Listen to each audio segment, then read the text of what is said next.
અને છોટાઉદેપુર જિલ્લાના બોડેલી તાલુકામાં મધરાત્રે વરસાદી માહોલ વચ્ચે ફૂંકાયેલા પ્રચંડ પવનના કારણે ખેડૂતોને નુકસાન પહોંચ્યું। જબગામ અને આસપાસના વિસ્તારમાં કેળાના પાકને ભારે નુકસાન પહોંચ્યું છે।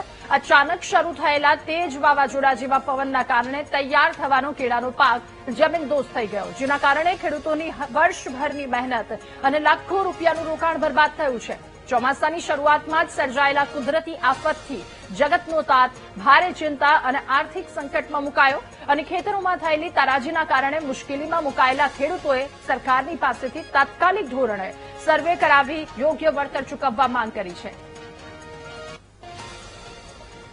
ખેતી કરું છું અને ખેતીમાં મેં કેળનો પાક કરેલો છે અને આ કેળનો પાક એક વર્ષે આની પાક થાય છે અને આ પાકમાં અઢળક ખર્ચો કરેલો છે અને હવે અમારે પાક કાપવાની તૈયારીમાં છે અને વાવાઝોડું અચાનક આવવાથી અમારા ખેતીને ખૂબ જ નુકસાન થયેલ છે, જેથી અમને સરકાર તરફથી યોગ્ય વળતર મળવું જોઈએ।